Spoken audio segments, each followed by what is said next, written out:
안녕하세요. 사랑하는 샘물 성도 여러분, 반갑습니다. 오늘도 기도의 자리에 나오셨는데 하나님께서 주시는 풍성한 은혜를 누리시는 저와 여러분들이 되시기를 바랍니다. 이 시간 샘물의 기도로 새벽 기도회를 시작하도록 하겠습니다. 마음 모아 샘물의 기도를 하나님께 드리겠습니다. 먼저 우리의 믿음을 고백합니다. 나의 힘이신 여호와여, 내가 주를 사랑하나이다. 우리의 힘이 되어 주시는 하나님, 우리를 돌보시고 인도하실 하나님을 의지하며 하루를 엽니다. 오늘 하루 삶의 곳곳에서 하나님의 은혜로운 손길을 보게 하시고 주와 동행한 흔적을 남기게 하시며 넉넉한 마음을 담은 감사와 진실한 사랑의 고백으로 하루를 닫게 하옵소서. 교회를 위해 기도합니다. 교회는 그의 몸이니 만물 안에서 만물을 충만하게 하시는 이의 충만함이니라. 교회의 머리 되신 예수님, 주님의 몸된 샘물 교회를 그리스도로 더욱 충만하게 하옵소서. 주님의 뜻과 주신 사명을 충실히 감당하며 세상을 회복시키는 참된 교회가 되게 하옵소서.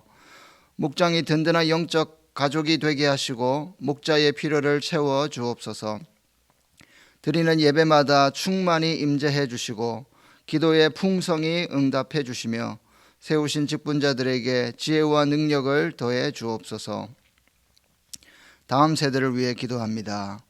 여호와는 나의 목자시니 내게 부족함이 없으리로다. 우리의 목자 되시는 주님, 우리 자녀들을 돌보아 주시고 모든 걸음을 인도해 주옵소서. 건강한 주의 자녀로 자라게 하시고 온 세상이 하나님의 나라임을 알아가게 하시며 세상을 섬기는 주님의 제자로 자라가게 하옵소서. 입시를 앞둔 자녀들을 격려하시고 내일을 향한 청년들의 발걸음에 소망의 빛을 비추어 주시며 샘물의 다음 세대들이 믿음으로 자라가게 하옵소서. 환우들을 위해 기도합니다. 믿음의 기도는 병든 자를 구원하리니 주께서 그를 일으키시리라.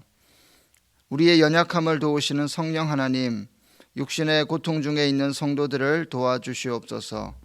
우리가 드리는 믿음의 기도를 들으시고 치유와 회복을 주옵소서. 여러 가지 아픔 중에 함께 계시는 주님의 마음을 보게 하시고 끝까지 믿음으로 승리하도록 붙들어 주옵소서. 나라를 위해 기도합니다. 나라는 여호와의 것이요 여호와는 모든 나라의 주제심이로다. 온 세상의 주권자이신 하나님, 이 나라를 더욱 힘있게 붙들어 주시고 하나님의 뜻과 다스림으로 충만케 하옵소서. 국가 지도자들에게 지혜를 더하셔서 하나님이 기뻐하시는 나라로 세워가게 하시고 정치와 경제 모든 분야가 안정되게 하옵소서. 코로나가 속히 종식되게 하시며 우리에게 평화를 내려 주옵소서. 오늘도 모든 샘물 가족들의 삶에 동행해 주시며 믿음으로 승리하게 하옵소서. 예수님의 이름으로 기도하옵나이다. 아멘. 오늘 우리가 함께 나눌 말씀은 역대하 17장 1절에서 19절 말씀입니다.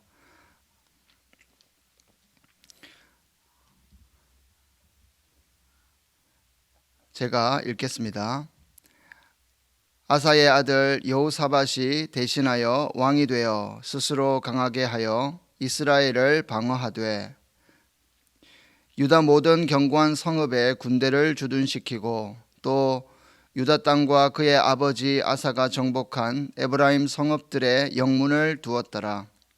여호와께서 여호사밧과 함께 하셨으니 이는 그가 그의 조상 다윗의 처음 길로 행하여 바알들에게 구하지 아니하고 오직 그의 아버지의 하나님께 구하며 그의 계명을 행하고 이스라엘의 행위를 따르지 아니하였음이라. 그러므로 여호와께서 나라를 그의 손에서 견고하게 하시매 유다 무리가 여호사밧에게 예물을 드렸으므로 그가 부귀와 영광을 크게 떨쳤더라. 그가 전심으로 여호와의 길을 걸어 산당들과 아세라 목상들도 유다에서 제거하였더라. 그가 왕위에 있은 지 3년에 그의 방백들 벤하일과 오바댜와 스가랴와 스다넬과 미가야를 보내어 유다 여러 성읍에 가서 가르치게 하고 또 그들과 함께 레위 사람 스마야와 느다냐와 스바랴와 아사헬과 스미라목과 여호나단과 아도니아와 도비아와 도바도니아 등 레위 사람들을 보내고 또 저희와 함께 제사장 엘리사마와 여호람을 보내었더니 그들이 여호와의 율법책을 가지고 유다에서 가르치되 그 모든 유다 성읍들로 두루 다니며 백성들을 가르쳤더라. 여호와께서 유다 사방의 모든 나라에 두려움을 두사 여호사밧과 싸우지 못하게 하시매 블레셋 사람들 중에서는 여호사밧에게 예물을 드리며 은으로 조공을 바쳤고 아라비아 사람들도 짐승떼 곧 순양 7,700마리와 순염소 7,700마리를 드렸더라. 여호사밧이 점점 강대하여 유다의 견고한 요새와 국고성을 건축하고 유다 여러 성에 공사를 많이 하고 또 예루살렘에 크게 용맹스러운 군사를 두었으니 군사의 수요가 그들의 족속대로 이러하니라. 유다에 속한 천부장 중에는 아드나가 으뜸이 되어 큰 용사 30만 명을 거느렸고 그 다음은 지휘관 여호하나닌이 28만 명을 거느렸고 그 다음은 시그리의 아들 아마시안이 그는 자기를 여호와께 즐거이 드린 자라 큰 용사 20만 명을 거느렸고 베냐민에 속한 자 중에 큰 용사 엘리아다는 활과 방패를 잡은 자 20만 명을 거느렸고 그 다음은 여호사밧이라 싸움을 준비한 자 18만 명을 거느렸으리. 이는 다 왕을 모시는 자요 이 외에 또 온 유다 견고한 성읍들에 왕이 군사를 두었더라. 아멘. 오늘 말씀의 제목은 우리가 가야 할 길입니다. 성경에서 길이라는 단어는 자주 사용됩니다. 지리적인 길도 많이 등장하지만 특별히 은유적으로 사용되는 그런 경우도 참 많이 있습니다. 오늘 본문에도 은유적 표현으로 사용된 길이 나옵니다. 바로 다윗의 길과 여호와의 길입니다. 다윗의 길과 여호와의 길은 같은 표현으로 보시면 되겠습니다. 여기서 다윗의 길이란 하나님의 마음에 합한 믿음의 삶을 뜻하는 겁니다. 본문의 주인공 여호사밧 왕은 평생 다윗의 길, 여호와의 길을 걸었던 사람입니다. 그런데 다윗의 길을 걸었다고 칭송받은 남유다 왕은 여호사밧 왕과 히스기야 왕과 요시야 왕 이렇게 3명밖에 없습니다. 이 말은 결코 이 길을 따라 사는 것이 만만치 않다는 것을 보여주는 것이고 반면에 이 길을 따라 사는 것은 하나님과 사람들 앞에서 칭송받을 만한 삶이라는 것을 우리는 오늘 본문을 통해서 깨달을 수 있을 것입니다. 오늘 본문 말씀이 우리에게 주시는 교훈도 바로 이것입니다. 다윗의 길을 걷는 사람은 하나님과 사람들 앞에서 칭송받는 인생이 된다는 것입니다. 사랑하는 성도 여러분, 할 수만 있다면 다윗의 길을 걸어가시기를 주님의 이름으로 축복합니다. 주님께서 여러분들을 칭찬하실 것입니다. 그렇다면 다윗의 길을 걷는 삶이란 어떤 삶일까요? 다윗의 길을 걷는 삶은 과연 어떤 삶인지, 그리고 그 길을 걷는 자가 누리는 부요함과 영광이 어떠한지 이 시간 묵상할 때에 함께 은혜 받고 도전받는 시간 되시기를 바랍니다. 다윗의 길을 걷는 삶이란 먼저 오직 하나님께 구하고 주의 계명대로 사는 삶을 말합니다. 하나님께 구하고 주의 계명대로 행하는 삶.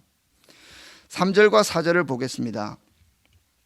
여호와께서 여호사밧과 함께 하셨으니 이는 그가 그의 조상 다윗의 처음 길로 행하여 바알들에게 구하지 아니하고 오직 그의 아버지의 하나님께 구하며 그의 계명을 행하고 이스라엘의 행위를 따르지 아니하였음이라. 아멘. 여로보암의 길을 따랐던 악한 왕 아합과 달리 여호사밧 왕은 그의 조상 다윗의 처음 길로 행했다라고 성경은 기록하고 있습니다. 바알에게 구하지 않고 오직 하나님께 구했다고 오늘 본문은 구체적으로 여호사밧을 소개하고 있습니다. 오직 하나님께 구했다는 말은 어떤 의미일까요? 하나님을 찾는 것이고 도움을 구한다는 의미인데, 크고 작은 문제들이 생길 때 주님을 의지하고 도움을 요청하는 삶을 살았다, 바로 그런 의미가 있겠습니다. 그리고 그렇게 하나님께 기도하고 끝난 것이 아니라 어떻게 했다고요? 하나님의 계명을 행했다라고 성경은 말하고 있습니다. 그런데 그 결과가 무엇입니까? 5절을 보시면, 그러므로 여호와께서 나라를 그의 손에서 견고하게 하시매 유다 무리가 여호사밧에게 예물을 드렸으므로 그가 부귀와 영광을 크게 떨쳤더라.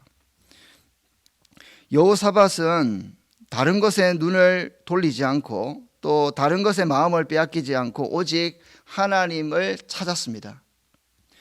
그리고 오직 하나님께 도움을 구했다는 거죠. 그리고 그렇게 기도한 후에 하나님의 말씀을 지켜 행했다는 것입니다. 이것이 바로 여호사밧의 왕권이 견고하게 설 수 있었던 비결이다라고 성경은 분명하게 기록하고 있습니다.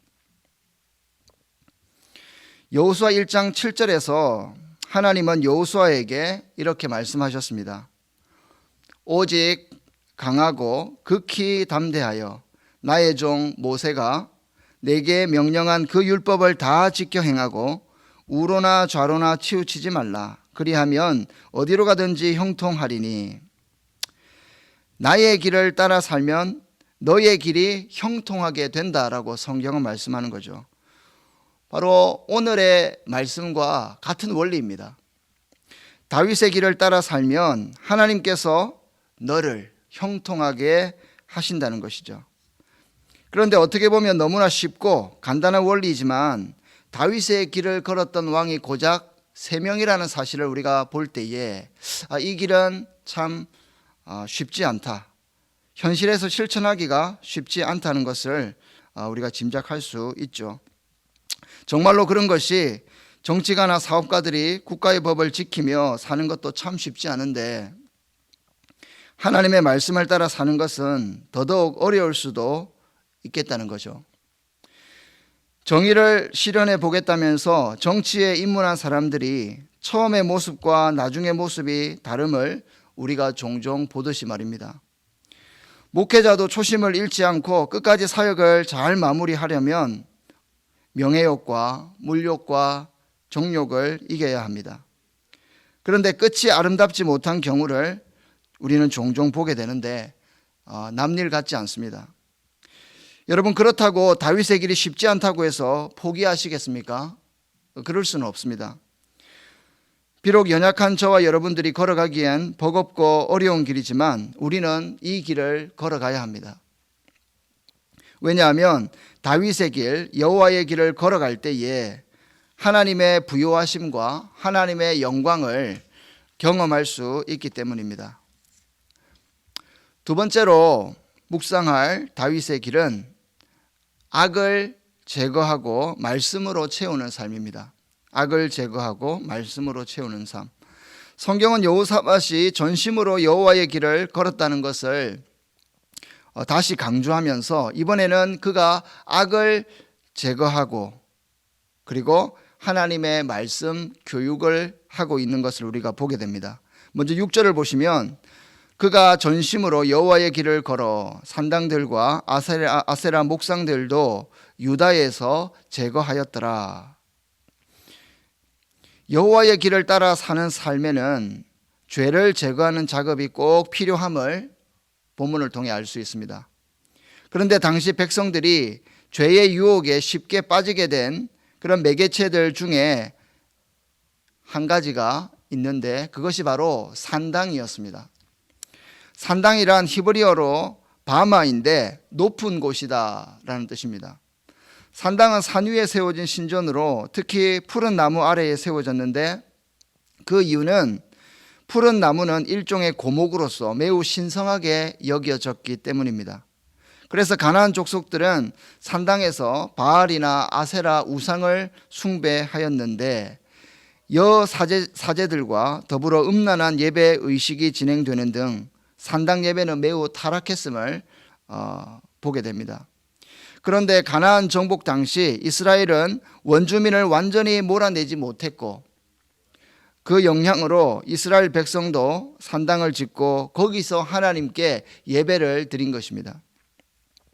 그리고 실제로 기브온 산당처럼 다윗 시대나 솔로몬 시대에 성전이 세워지기 이전까지 그 산당은요, 예배드리는 중요한 위치를 차지하기도 했습니다. 실제로 거기서 예배가 드려지기도 했습니다.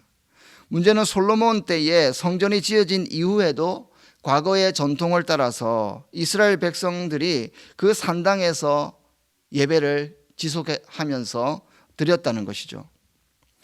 이것은 바로 우상 숭배로 이어지기 쉬웠습니다. 한번 생각해 보십시오. 설령 산당에서 예배를 드렸다 하더라도 지방 곳곳에 있던 산당은 제대로 된 그런 제사장이 없는 경우가 많았습니다. 그러다 보니까 제사가 제각기 드려졌을 것이고 각 지역의 우상 숭배적인 풍습과 혼합이 되었을 것입니다. 그러니까 정말 깨어있지 않으면 예배와 우상 숭배가 혼합되어 있는 그런 산당을 제거하는 것은 쉽지 않은 문제였다는 것이죠. 그런데 오늘날에도 산당과 같은 애매하게 보이는 죄들이 있습니다. 이 산당과 같은 죄를 제거하지 못하면 부흥과 개혁은 일어나기 힘들 것이고 다윗의 길을 걷다가도 얼마 못 가서 넘어지게 될 것입니다. 오늘날에도 산당과 같은 죄들이 우리에게 존재합니다. 우리가 신앙생활을 하면서도 여전히 끊지 못하는 것들, 놓지 못한 습관들, 불경건한 말이나 거짓된 행동들, 이런 것들이 우리 안에 산당은 아닐까 묵상해 보게 됩니다. 이 정도면 남들 다 하는 건데 이 정도면 죄가 아닐 거야. 세상 사람들의 관점으로 볼 때 그것이 죄가 아닌 것 같고 큰 문제 없어 보여도 성경이 제거하라라고 한다면 제거해야 하는 것입니다. 지금 당장 큰 문제가 없어 보여도 그것이 나중에 우리에게 올무가 될 수 있기 때문입니다. 생각해 보십시오. 여호사밧의 아버지 아사 왕도 산당을 완전히 제거하지 못했습니다. 사실 여호사밧 왕도 산당을 온전히 제거하지 못했습니다. 본문에서는 산당을 제거했다고 기록하지만 역대하 20장에 보시면 산당만은 철거하지 못해서 백성들이 하나님께로 돌아오지 못했다라고 기록하고 있습니다. 이것은 성경이 모순이라는 것이 아니라 통치 초기에는 유다 주요 지역의 산당을 제거했지만 이후에 새롭게 점령한 땅에 있었던 산당들은 완전히 제거하지 못했던 것이죠. 우리 안에 산당과 같은 죄의 잔재들을 제거할 수 있기를 바랍니다. 그 죄를 몰아낼 때에 진정한 부흥을 우리는 경험하게 될 것입니다. 내 안에 산당 같은 죄를 제거할 때 예배 중에 진정한 주님의 임재를 경험하게 될 줄로 믿습니다. 산당을 제거한 다음에 해야 할 일이 한 가지 더 있습니다. 조금 더 묵상해 보겠습니다. 7절에서 9절을 보시면 여호사밧은 방백들과 레위인들과 제사장들을 한 팀으로 만들어서 유다 여러 성읍에 파송을 합니다. 그 이유는 하나님의 율법을 가르치기 위함이었습니다. 그런데 한 가지 특이한 것이 있습니다. 율법을 가르치려면 제사장이나 레위인만 보내면 되는데 행정관료인 방백들을 같이 보냅니다. 여러분, 이 이유가 무엇일까요? 이것은 여호사밧이 율법 교육을 국가의 중요 정책으로 삼았다는 것을 보여주는 것이고 강력한 행정력을 이용해서라도 백성들을 율법으로 철저히 교육시키기 원했던 것을 우리는 볼 수가 있는 것이죠. 즉 죄를 제거한 후에 그 마음에 하나님의 말씀이 들어가도록 여호사밧 왕이 최선을 다한 것입니다. 사랑하는 성도 여러분, 산당과 같은 죄된 모습을 과감하게 제거하시고 그 빈자리를 오직 하나님의 말씀으로 채우시는 그 은혜가 있기를 주님의 이름으로 축복합니다. 마지막으로 우리가 묵상할 다윗의 길은 오직 하나님의 은혜로 사는 삶입니다. 오직 하나님의 은혜로 사는 삶. 그렇습니다. 사실 다윗의 길을 따라 사는 삶은 나의 힘으로 되지 않습니다. 오직 주님의 은혜로 가능한 삶입니다. 본문 12절에서 19절까지 말씀은 여호사밧의 군사력을 아주 자세하게 설명하고 있습니다. 그의 군사들의 수를 모두 합하면 116만 명의 대군임을 우리가 볼 수 있는데, 얼핏 보면 여호사밧의 능력이 굉장히 위대해 보입니다.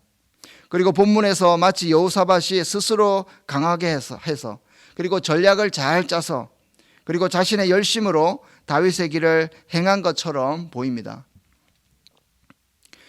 물론 여호사밧이 다른 왕들보다 하나님을 사랑하고 하나님의 말씀대로 행한 것은 분명합니다. 그러나 여호사밧이 진짜 하나님을 다윗의 길을 걸을 수 있었던 것은 오직 하나님의 은혜 덕분이었습니다. 3절 말씀을 보시면 여호와께서 여호사밧과 함께 하셨으니 이렇게 말씀하고 있습니다. 그런데 이어서 나오는 이는이라는 조사 때문에 하나님께서 여호사밧과 함께 하신 이유가 마치 여호사밧의 행위 때문인 것처럼 보입니다. 그러나 우리는 절대 속으면 안 됩니다. 여호사밧이 다윗의 길로 행할 수 있었던 이유는 전적으로 하나님의 은혜였다는 것을 우리는 꼭 기억해야 합니다. 하나님께서 그와 함께 하셨기 때문에 그렇다는 것이죠. 여호사밧의 군사력이 역대 최고가 될 수 있었던 이유가 무엇입니까? 10절에서 그 이유를 이렇게 말씀합니다. 여호와께서 유다 사방의 모든 나라에 두려움을 주사. 이미 하나님께서 일하고 계셨던 것입니다. 사랑하는 샘물 성도 여러분, 성경에서 말하는 은혜가 무엇입니까? 은혜는 하나님께서 우리에게 값없이 주는 선물입니다. 아무런 조건 없이 죄인을 용서하시고 구원과 영생을 주시는 하나님의 변함없는 사랑이 바로 은혜라는 것입니다. 우리는 이 은혜를 예수 그리스도를 통해서 지금도 누리고 있습니다. 우리가 오직 하나님을 구하고 주의 계명대로 행하는 삶을 살 수 있는 것도 주님의 은혜이고, 악을 제거하고 말씀을 따라 살아갈 수 있는 것도 주님의 은혜임을 우리는 기억하면 좋겠습니다. 여러분들의 사업에도 주님의 은혜가 필요합니다. 자녀들의 학업에도 주님의 은혜가 필요하고, 우리의 목회 현장에도 주님의 은혜가 필요한 것입니다. 우리의 모든 삶에 하나님의 은혜가 필요합니다. 주의 은혜를 구하십시오. 주께서 값없는 은혜를 저와 여러분들에게 반드시 주실 줄로 믿습니다.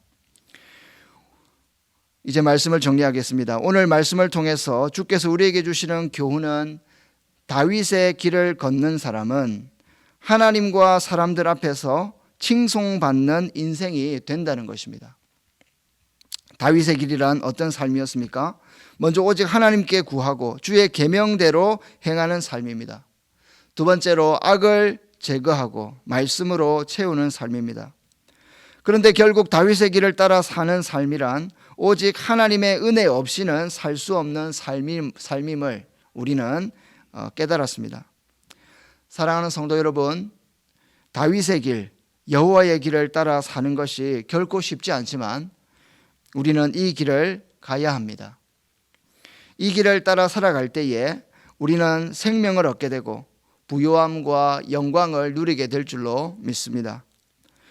은혜로우신 주께서 여러분들과 함께 하셔서 다윗의 길, 여호와의 길을 걷게 하실 줄 믿습니다. 오늘 하루도 승리하시기를 바랍니다.